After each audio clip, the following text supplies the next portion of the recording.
السلام علیکم ورحمۃ اللہ وبرکاتہ۔ ویژن آف اسلام کے پلیٹ فارم سے بندہ ناچیز سید حامد رضا شاہ بخاری آپ کی خدمت میں حاضر ہے۔ آج ایک خوبصورت موضوع لے کے خوبصورت پروگرام کے ساتھ آپ کی بارگاہ میں حاضر ہے۔ آج کا ہمارا یہ پروگرام قربانی کے متعلق، قربانی کیا ہے اور اس کے فوائد کیا ہیں، اجر و ثواب کیا ہے۔ میرے آقا کریم علیہ الصلوۃ والسلام کی بارگاہ میں عرض کیا گیا، یا رسول اللہ صلی اللہ علیہ وسلم، قربانی کیا ہے؟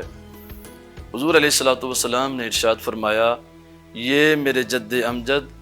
حضرت سیدنا ابراہیم علیہ السلام کی سنت ہے، ان کا طریقہ ہے کہ حضرت سیدنا ابراہیم علیہ السلام نے اللہ کی راہ میں قربانی کی، تو ہم بھی اللہ کی راہ میں قربانی کرتے ہیں۔ یاد رکھیے گا، حضور علیہ الصلوۃ والسلام نے یہ قربانی کی پہچان بتائی ہے، اور قربانی کیوں کر رہے ہیں حضور علیہ الصلوۃ والسلام، اس کی وجہ بتائی ہے کہ میں اپنے جد امجد کی سنت، ان کا طریقہ، ان کا انداز اپنا رہا ہوں، ان کے اس ادا کو اپنا رہا ہوں جو اللہ رب العزت کو بڑی پسند آئی۔ وگرنہ قربانی کی جو تاریخ ہے، ہسٹری ہے، وہ بڑی پرانی ہے۔ حضرت آدم علیہ السلام کے جو دو بیٹے تھے، ان بیٹوں کی آپس میں جو لڑائی ہوئی، اب اتنا وقت نہیں کہ میں تفصیل سے اس واقعہ کو بیان کر سکوں، مختصر آپ سن لیں، مختصر سماعت فرما لیں کہ سیدنا آدم علیہ السلام کے دو بیٹوں کی آپس میں لڑائی ہوئی، اور اس لڑائی میں پھر ایک بیٹے کو دوسرے بیٹے نے قتل کر دیا۔ ان کے نام تھے حابیل اور قابیل۔ پھر اللہ رب العزت نے جس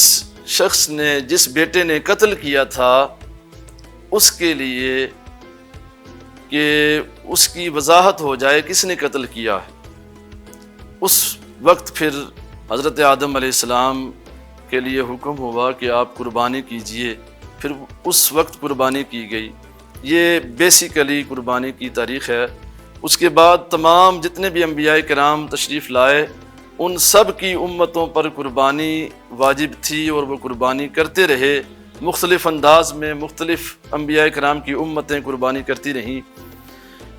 اور ان کا طریقہ قبولیت کا جو انداز تھا وہ بھی الگ الگ تھا۔ اکثر انبیاء کرام کی امتوں کی قربانی کی قبولیت کا طریقہ یہ تھا، انداز یہ تھا کہ وہ جانور کو قربان کرتے، ذبح کرتے، اور پھر پہاڑ پر رکھ کر آ جاتے، تو اگلے دن صبح کے وقت پھر جا کر دیکھتے، جس کے جانور کو آگ کھا جاتی اس کی قربانی قبول ہوتی تھی، جس کے جانور کو آگ نہ کھاتی پھر اسے دوبارہ قربانی دینا پڑتی، پھر اگلے دن پھر دوبارہ وہ جانور ذبح کرتا، پھر وہ رکھاتا، پھر اگر وہ آگ نہ کھاتی اس جانور کو تو پھر تیسرے دن پھر اسے دوبارہ قربانی کرنا پڑتی تھی۔ بڑا مشکل مرحلہ تھا، اور پھر جو قربانی کر دیا، جانور ذبح کر کے اللہ کی راہ میں دے دیا، وہ سارے کا سارا ہی اللہ کی راہ میں دینا پڑتا تھا۔ لیکن نبی کریم رؤوف الرحیم صلی اللہ علیہ وسلم کی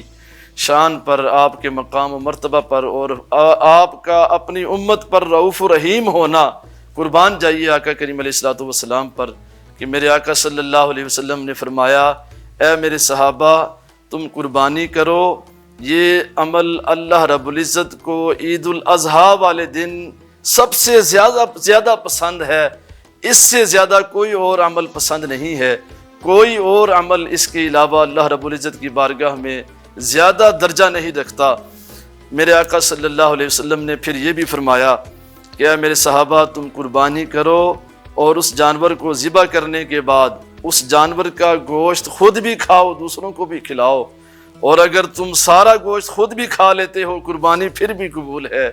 کیونکہ اللہ کی بارگاہ میں نہ تو تمہارا گوشت پہنچتا ہے، نہ ہی تمہارے قربانی کے جانور کا خون پہنچتا ہے، اس کی بارگاہ میں صرف تقوی پہنچتا ہے۔ جو تم نے تقوی اختیار کیا، جانور خریدا، اس میں کوئی عیب نہ چھوڑا، بے عیب جانور خریدا، خوبصورت جانور خریدا، پھر اسے خرید کر اللہ کی رضا کے لیے اللہ کی راہ میں ذبح کر دیا، کوئی لالچ بھی نہیں تھی اس میں، کوئی کسی قسم کی کوئی بینیفٹ نظر نہیں آ رہا تھا ظاہری طور پر، لیکن حقیقی طور پر اس کے بینیفٹ کیا ہیں وہ آپ اگر سنیں اور میرے آقا صلی اللہ علیہ وسلم کی احادیث آپ تک اگر پہنچیں تو یقین مانے ایمان تازہ ہو جائے گا۔ میرے آقا صلی اللہ علیہ وسلم نے فرمایا کہ جانور جو ذبح کیا ہے قربانی کے لیے، اس کے ایک بال کے بدلے میں نیکی ملے گی۔ پھر صحابی نے عرض کی، یا رسول اللہ صلی اللہ علیہ وسلم، ہر جانور کے بالوں کا طریقہ انداز الگ ہے، کسی جانور کے بال تھوڑے ہوتے ہیں، کسی جانور کے جسم پر کھال پر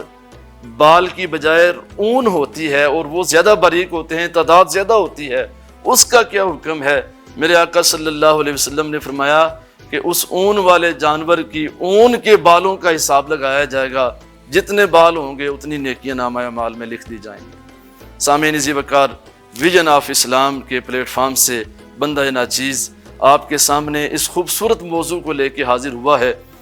یہ موضوع ایسا ہے کہ اس پر گھنٹوں گفتگو کی جائے تو کم ہے، کیونکہ یہ اللہ کا خاص انعام ہے مسلمانوں پر۔ یہ وہ خاص دن ہوتا ہے جس دن ہر غریب کو، ہر اس شخص کو جس نے پورا سال گوشت نہیں کھایا، اسے بھی کھانے کے لیے کھلا گوشت مل جاتا ہے۔ اور پھر جو قربانی کرنے والا ہے اس پر کوئی قید بھی نہیں ہے کہ تم نے صرف ایک دن اس کا گوشت کھانا ہے، بس جتنا کھا سکتے ہو کھا لو، یا 2 دن کھانا ہے، یا صرف عید کے جو 3 دن ہوتے ہیں تم نے صرف 3 دن گوشت کھانا ہے، اس کے بعد نہیں کھا سکتے، ایسا بھی نہیں ہے۔ میرے آقا صلی اللہ علیہ وسلم کی احادیث موجود ہیں۔ حضور علیہ الصلوۃ والسلام مکہ شریف سے مدینہ شریف کی طرف جب تشریف لے جا رہے ہوتے تو قربانی کرنے کے بعد قربانی کے جانور کا گوشت حضور علیہ الصلوۃ والسلام صحابہ کو فرما دیتے کہ ساتھ رکھ لو، پھر وہ ساتھ رکھ لیا جاتا۔ حضور علیہ الصلوۃ والسلام اس سفر میں اس گوشت کو تناول کرتے رہتے یہاں تک کہ مدینہ شریف پہنچ جاتے۔